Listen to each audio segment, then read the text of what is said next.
پاکستانیوں پیش خدمت ہیں آج کی تازہ خوشخبریاں۔ ڈی جی آئی ایس آئی کی میزبانی میں علاقائی ملکوں کی انٹیلیجنس سربراہوں کا اجلاس۔ افغانستان کی صورتحال پر ڈی جی آئی ایس آئی کی میزبانی میں علاقائی ملکوں کے انٹیلیجنس سربراہوں کا اجلاس ہوا۔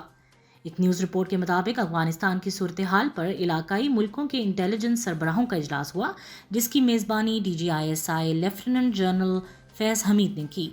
ذرائع کے مطابق اجلاس میں روس، چین، ایران، قازقستان، تاجکستان، ازبکستان، ترکمانستان کے انٹیلیجنس چیفز نے شرکت کی۔ اجلاس میں افغانستان میں امن و استحکام کے لیے سیکیورٹی صورتحال پر غور کیا گیا۔ پاکستان نے مقبوضہ کشمیر کی صورتحال پر ڈوزیر پیش کر دیا۔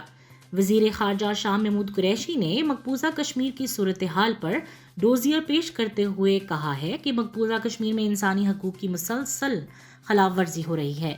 اسلام آباد میں نیوز کانفرنس کے دوران شاہ محمود قریشی نے کہا کہ مقبوضہ کشمیر میں انسانی حقوق کی مسلسل خلاف ورزی ہو رہی ہے۔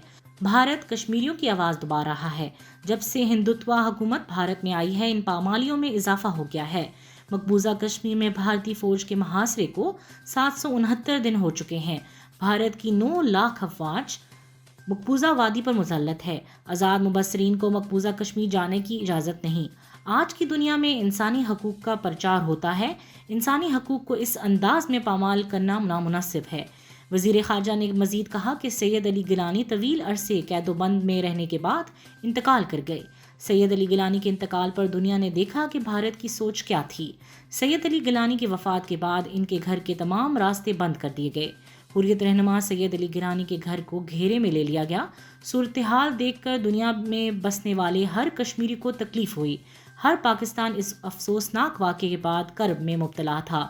شاہ محمود قریشی نے کہا کہ پاکستان نے مقبوضہ کشمیر میں بھارتی جارحیت پر ڈوزیر تیار کر لیا ہے۔ 131 صفحات پر مشتمل اس ڈوزیر کے 3 باب ہیں۔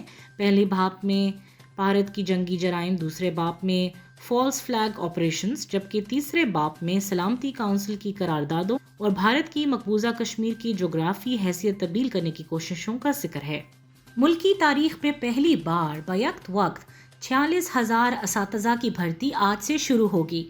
وزیر تعلیم سندھ سردار علی شاہ نے کہا ہے کہ محکمہ تعلیم سندھ میں اساتذہ کی بھرتی کے لیے ریکروٹمنٹ کا عمل آج سے شروع ہو جائے گا، جس میں 46,539 اساتذہ بھرتی کیے جائیں گے۔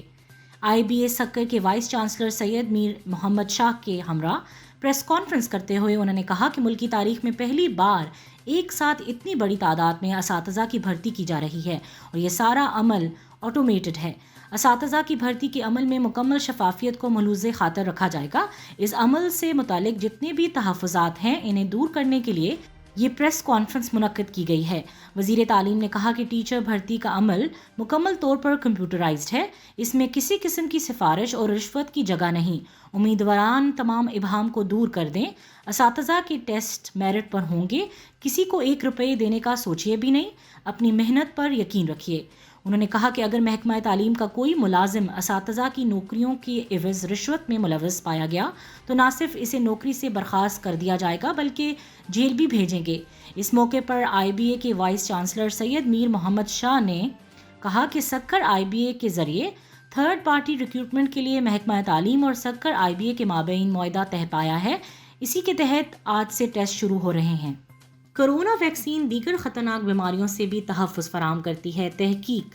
کورونا ویکسین پر ہونے والی حالیہ امریکی تحقیق میں انکشاف ہوا ہے کہ کورونا ویکسین دیگر خطرناک بیماریوں سے بھی تحفظ فراہم کرتی ہے، ساتھ ہی شرح اموات میں بھی کمی لانے میں اہم کردار ادا کرتی ہے۔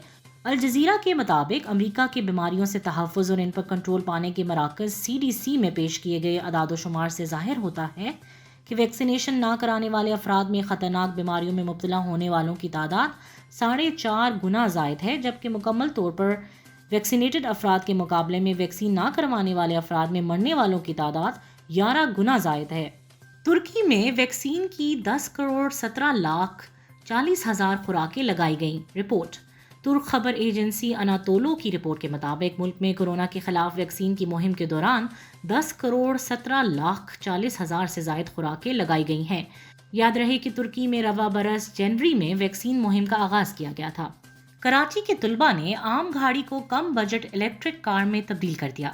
اگر آپ پیٹرول کی بڑھتی ہوئی قیمت سے پریشان ہیں اور اپنی گاڑی کو برقی کار میں تبدیل کر کے اپنے بجٹ کو متوازن بنانا چاہتے ہیں تو فکر کی کوئی بات نہیں، عثمان انسٹیٹیوٹ آف ٹیکنالوجی کے طلباء نے آپ کی مشکل آسان کر دی ہے۔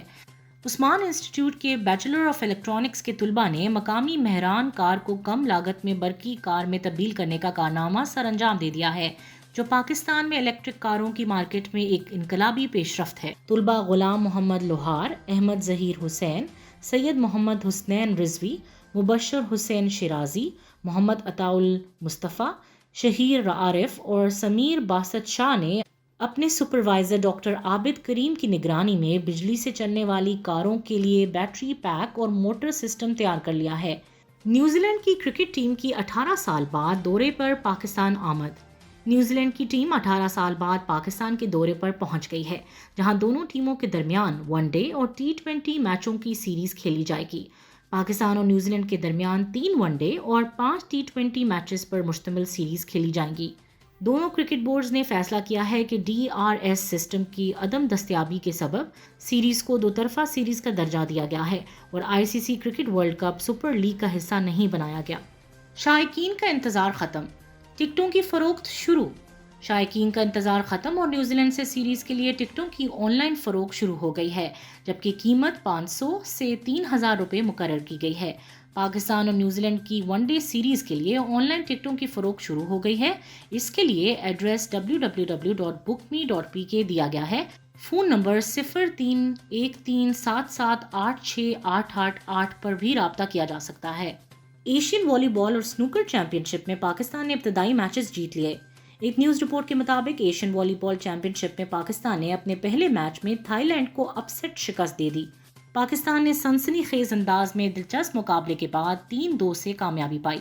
جاپان کے شہر فوناباشی میں شروع ہونے والی چیمپئن شپ میں پاکستان کے خلاف میچ میں تھائی لینڈ نے پہلی گیم 25-22 سے جیتا، دوسری گیم میں پاکستان نے 25-23 سے کامیابی حاصل کر کے مقابلہ 1-1 سے برابر کر دیا اور تیسری گیم میں تھائی لینڈ نے 25-21 سے سبقت پائی اور میچ میں 2-1 سے برتری پا لی۔ پاکستان نے چوتھی گیم 25-23 سے جیت کر مقابلہ 2-2 سے برابر کر دیا اور فیصلہ کن پانچویں گیم میں پاکستان نے آسانی کے ساتھ 15-12 سے فتح پا لی۔ اسی طرح 36ویں ایشین سنوکر چیمپئن شپ میں بھی پاکستانی کھلاڑی بابر مسیح نے اپنا ابتدائی میچ جیت لیا۔ اطلاعات کے مطابق قطر کے شہر دوحہ میں شروع ہونے والی چیمپئن شپ میں پاکستانی کھلاڑی نے اپنے نیپالی حریف کو 4 شانے چت کر دیا۔ بابر مسیح نے نومل بوگاٹی کو 4-0 سے ٹھکانے لگا دیا۔ واٹس ایپ کے آڈیو پیغام سننے کی بجائے پڑھیے۔ سوشل میڈیا پلیٹ فارمز میں اگر کسی ایپلیکیشن کی بات کی جائے جو مہینوں ہفتوں کی بجائے چند دنوں میں ہی اپنے استعمال کنندگان کے لیے کوئی نہ کوئی اپ ڈیٹ یا فیچر متعارف کرواتی ہے تو غالباً ان میں واٹس ایپ سر فہرست ہوگی۔ ہمیشہ کی طرح اس بار پھر واٹس ایپ اپنے استعمال کنندگان کے لیے ایک نہایت ہی مفید اور اچھوتا فیچر متعارف کروانے جا رہا ہے۔ اس فیچر کی سب سے خاص بات یہ ہے کہ اب سماعت سے محروم افراد بھی واٹس ایپ کی وائس میسیجز کو پڑھ سکیں گے۔ آج کے لیے بس اتنا ہی، انشاءاللہ کل تازہ خبروں کے ساتھ پھر حاضر ہوں گے۔ پاکستان زندہ باد۔